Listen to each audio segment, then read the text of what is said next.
Word! I got this original Gen 1 version of the Tama I Cobra when I was in Amsterdam. And I wanted to go over the differences between the Gen 1 and the Gen 2, which I have. I don't have the third generation or the new speed Cobras, but it's really interesting to see what the original has over the newer versions and what the newer versions have over the original versions. I've got the Gen 1 double pedal and the Gen 2 double pedal. This is a rolling glide, the P900, and this is a power glide. But now, when I got this, obviously it was secondhand from a store. I had to get toe stops. I took a toe stop from my single pedal. I've got a single pedal version of this rolling glide, so I took that there, and I had to replace the beaters because the beaters were those DW ones, and I don't like those DW ones. But to look at the differences, firstly, this is old, and this footboard is a bit misaligned, so I have to really figure out how to straighten this out, because obviously the guide is, it's not like the direction is a bit skewed, you can sort of see. But otherwise, what is cool is that on the old cams, there are teeth that further down. The new ones only have like one or two teeth to fill up the cam. I feel that is better. And bear in mind, this is at least like 24 years old, and it's super smooth. The springs are, there's clamp on, like this is like the normal metal spring, where the new ones have got this kind of bearing on it, but the bearing is in there, but it doesn't feel any worse. What else were the differences? Oh yeah, the connecting rod. Now, this is the original connecting rod, and there's no fucking play in this. There's no play. This one, you can hear that there's play already. And this is not that old. This bar is not that old, and it's already got loads of play. But this one is tight. And I think it's because the original ones came with these sleeves that cover it. So what you end up doing is you're protecting it from dirt and dust, and you can keep filling it up with grease to keep it like you know, lasting longer. These ones are totally exposed, so like with heat, temperatures, and it dries out, and then the bearings just fuck out. There's only also 1 point of extension on the original beam. This one has got 2. I think it's better to have adjustable on both ends, so that you don't put too much pressure if you extend the one side, which this one will. Eventually it extends, and then, you know, it loses its strength a bit. What other differences are there? The base of the springs are essentially the same. The spring is the same, it's just the way it connects is different. This is different to that. It's got 1 point of adjustment right in the front, where this is like on the top. The posts are different, where these you can easily take off of the top. This you can't so much. I think you can't, if you need to change it, you have to undo this little tiny keyhole. There's this Allen key pin, and pull out from the side. This you can change from the top, which I think is really good. What else? These are, oh, I just noticed how far out that is. I need to fix that somehow. These are better than those, but I think this older style is actually better than this new complicated style, even though this gives you a little bit more freedom of adjustment and this one doesn't. But for longevity, I think this is better than that. So you have more flexibility, more longevity. I'm going to go with longevity. You attach it to the hoop with the rudimentary wing nut right underneath the board. This one is on the side, so that's way better. As for looks of it, this is, wow. This kills that in the terms of, in the looks department. You know, this is probably my favorite footboard design of all time, and I absolutely love it.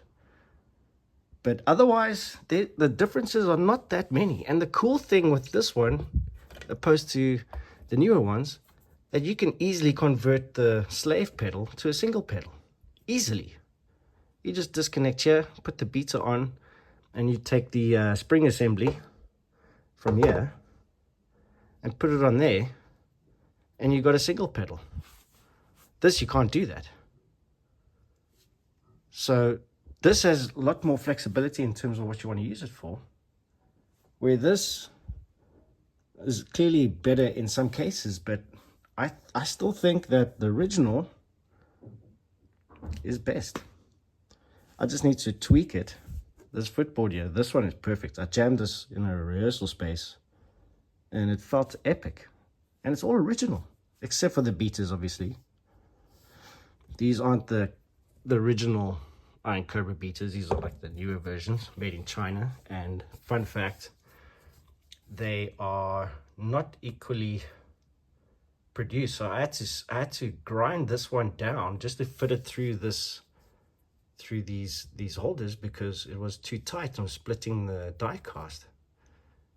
And the older ones, I never had that issue. So the made in China stuff, you got to be very careful with the made in China stuff, man. And it doesn't surprise me that 26 years later, this pedal is still going on because it's made in Japan. I've got two of these pedals, two double pedals, one of the Flexi Glide and this rolling glide.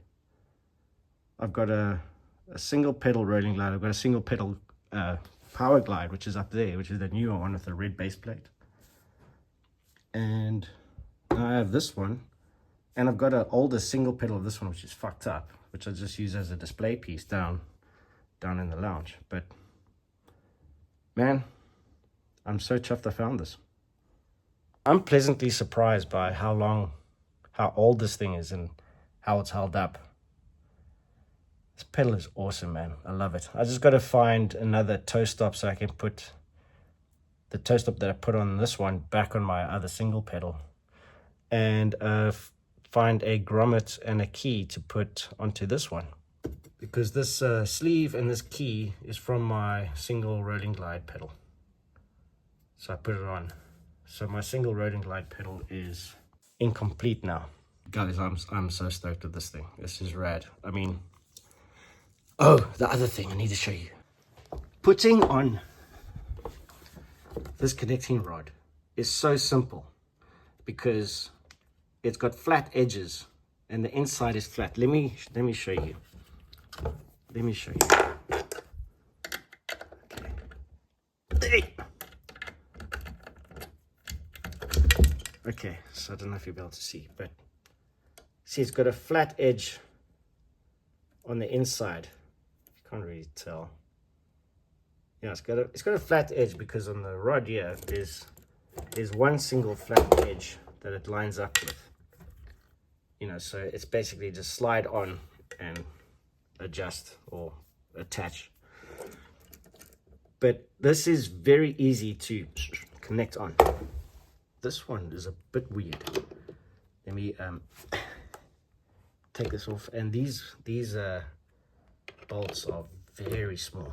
So if you lose them, which I've already lost one there, it came with one missing. So I took it from the edge of the from here, and I put it on the edge of the connecting rod because that's where it was missing. Now, the difference between these is that it's got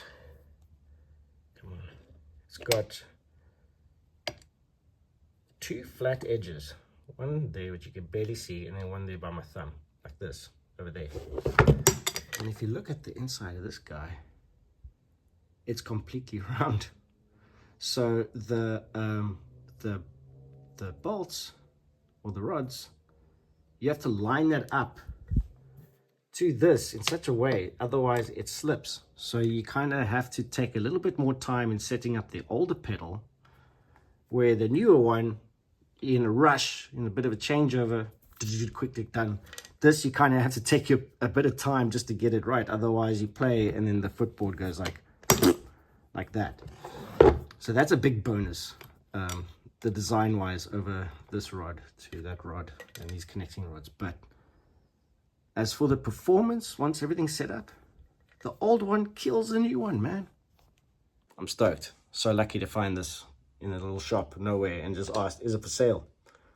So yeah, I'm going to try and fix this left board.